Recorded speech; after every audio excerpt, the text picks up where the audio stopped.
All right, so tonight we are diving into one of the, just one of the hottest rivalries in college basketball, Iowa State versus Iowa. Um, and this one's going down December 12th. And, we're going to break down everything you need to know, whether you're hosting a watch party, thinking about placing a bet, or just love a good Cyhawk series showdown. I got articles here from Pick Dog Lies, ESPN winners and whiners. So we're going to be looking at this game from every angle. Yeah, and I think what's interesting here is, we're not just talking about a rivalry game. We're talking about two teams that are projected to have great seasons. This could be a preview of a battle for Big Ten supremacy. Absolutely. And, Pick Dog Legs has all the game day details here. 7:3 p.m. tip-off at Carver Hawkeye Arena, televised on FS1. So Iowa's got the home court advantage this time around, but Pick Dog Legs also has the spread at -5.5 favoring Iowa State. What do you think? Does that line surprise you at all? Not really.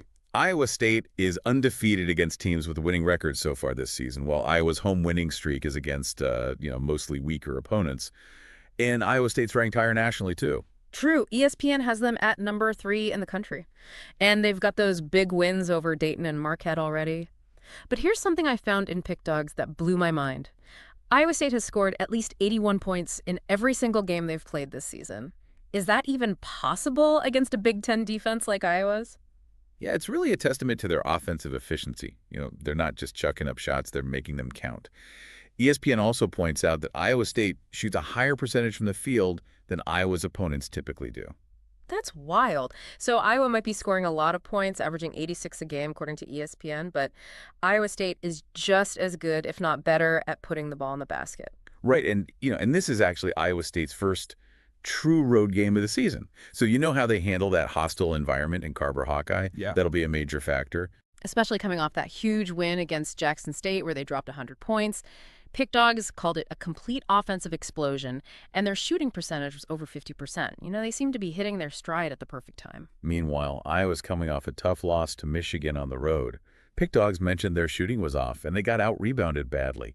You have to wonder if that fatigue will carry over to this game. That's a great point. They might be a little tired and bruised after that Michigan game. So we've got these two teams trending in opposite directions, at least in terms of recent performance.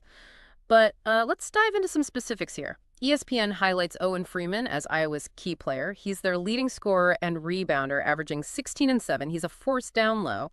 And for Iowa State, keep an eye on Curtis Jones. ESPN says he's averaging almost 3 three-pointers made per game. If he gets hot from beyond the arc, that could be a problem for Iowa. Okay, ready for this. Winners and Whiners ranks Iowa State even higher than ESPN, putting them at number 7 in their power rankings. And Steve Makinen gives them 30-1 odds to win the whole NCAA tournament. Is Iowa State a legitimate national championship contender? They certainly have the potential. They've got a high-powered offense, a stifling defense, and a coach who knows how to win. But Iowa's not going to do a rollover, especially on their home court. Yeah. And Winners and Whiners has them at 150-1 odds to win the tournament, which is a long shot, but not impossible, especially if they can pull off an upset here. Yeah, Pick Dogs has this section called Why Team Will Win. And for Iowa, they highlight their dominance at home against non-conference opponents. So historically, they've been tough to beat at Carver Hawkeye when playing teams outside the Big Ten. But Winners and Whiners counters that by saying that Iowa State has actually struggled in night games at Carver Hawkeye Arena historically. And they point out that Iowa State's been incredibly strong against unranked opponents, while Iowa has struggled against top 10 teams, especially at night. So that ranking discrepancy could be a big factor. Yeah, and Winners and Whiners also mentions this fascinating detail about Iowa's roster. Their top 5 scorers have all spent their entire careers at Iowa, which is pretty rare these days in the era of the transfer portal. Do you think that continuity and experience will give them an edge? It's certainly possible. That kind of chemistry and familiarity can be invaluable, especially in a pressure-packed rivalry game like this. Right. They know each other's tendencies, they trust each other, and they've been through battles together. So we've got Iowa State's high-powered offense going up against Iowa's experience and home court advantage. It seems like there are so many different ways this game could play out. What do you think is the key matchup to watch here? Well, I'm really intrigued by the point guard battle. Keyshawn Gilbert for Iowa State, he's their leading scorer, averaging 17 points a game. But he also dishes out 5 assists a game, according to Winners and Whiners. He's a true floor general.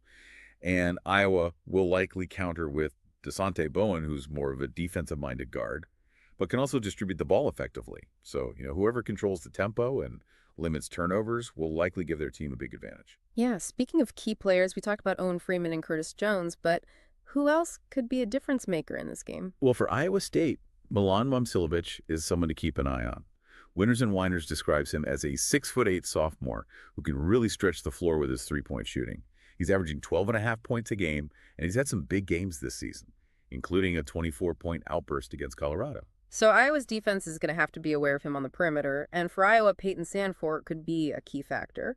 Winners and Winers says he's their best three-point shooter, led the Big Ten in three-pointers last season. Exactly. If Sanford gets hot, that could really open things up for Freeman inside. All right, let's talk predictions. Pick Dogs is Andrew Jett is leaning towards Iowa State. He thinks their offense is just too much for Iowa to handle, and he's predicting a high-scoring game. But Paul Biaggioli over at Winners and Winers is going against the grain and picking Iowa to cover the spread. He has them at plus 6.5, which is a pretty bold prediction. What's his reasoning there? Does he really think Iowa can pull off the upset? He's putting a lot of faith in their home court advantage, their experience, and their ability to push the pace on offense. He thinks that their up-tempo style could disrupt Iowa State's rhythm. He also points out that Iowa State has struggled in their last 3 trips to Carver Hawkeye, failing to cover the spread in each game. So we've got contrasting predictions here. It's a testament to how evenly matched these two teams are. What are you leaning towards? Who do you think will win? Honestly, this one's a toss-up for me. It wouldn't surprise me if Iowa State wins by double digits or if Iowa pulls off the upset.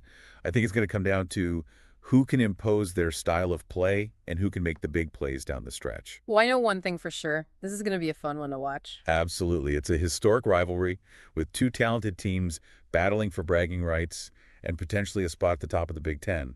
You can't ask for much more than that. You know, it's funny. We've talked a lot about the players and the stats, but what about the coaches? I feel like the coaching matchup could be just as important as anything else in this game. Yeah, that's a great point. You've got TJ Otzelberger for Iowa State, who's known for his defensive intensity and his attention to detail. And then you've got Fran McCaffery for Iowa, who, likes to push the pace and let his players play free. So it's almost like a philosophical battle as much as it is a basketball game. Exactly. Uh, Otzelberger wants to control the tempo, limit possessions, and force Iowa into taking tough shots. McCaffery wants to get up and down the court, create turnovers, and get easy baskets in transition. And those contrasting styles were on full display in their last meeting, which Iowa won by 15 points. PickDogVest mentions that Iowa forced 18 turnovers in that game and shot over 50% from the field. Right. But this Iowa State team is different. They're deeper, they're more experienced, and they're more confident. Plus, they have a chip on their shoulder after that loss last year. This just keeps getting more and more interesting. So if you could only choose one thing, what would you say is the biggest key to the game for Iowa State? For Iowa State, it all comes down to handling Iowa's pressure and avoiding turnovers. If they can take care of the ball limit, Iowa's fast break opportunities, and execute their offense efficiently, they have a great chance to win. And what about Iowa? What do they need to do to pull off the upset? Iowa needs to shoot well from the perimeter and get a big game from Owen Freeman. They also need to crash the offensive boards and create second-chance opportunities. If they could do those things and limit Iowa State's scoring runs, they could definitely steal a win. So we've got 2 talented teams, a historic rivalry, 2 contrasting coaching styles, and a ton of intrigue. It's hard to ask for more from a regular season college basketball game. It really does have all the makings of a classic, and it could have major implications on the Big Ten race and both teams' national championship aspirations. Well, I'm officially on the edge of my seat. Before we let everyone go, I want to go back to something you mentioned earlier, that intriguing fact about Iowa's roster construction. All 5 of their top scorers are players who have been at Iowa for their entire careers. Yeah, it's definitely unusual in this day and age. In the era of the transfer portal and instant gratification, it's almost a throwback to a different time in college basketball. Do you think that's an advantage or a disadvantage for Iowa? It's hard to say. On the one hand, they have a level of chemistry and continuity that most teams can only dream of. They know each other's strengths and weaknesses, and they've been through a lot together. But on the other hand, You could argue that they lack the fresh perspective and the new talent that you often get from transfers. And it's worth noting that none of those players were highly recruited coming out of high school. So maybe they've overachieved and this is as good as it gets, or maybe they have even more room to grow. now that is an interesting question to ponder. Can this group of homegrown players continue to exceed expectations and lead Iowa to a special season? Or will their lack of high-end talent eventually catch up with them? Only time will tell. Exactly. And this game against Iowa State will be a great test for them. It'll give us a glimpse into whether their experience and chemistry can overcome a team with more raw talent and athleticism. Well, I know I'll be tuning in to find out, and I hope all of you will be too. This is a game you don't want to miss. Absolutely. This is just the beginning of what promises to be a fascinating season for both Iowa and Iowa State. And we'll be here to break it all down for you every step of the way. Thanks for joining us on this deep dive. We'll be back soon with more insights and analysis from the world of college basketball. Until then, enjoy the game. You'll never have the sacred stone. Oh, this you crazy mother.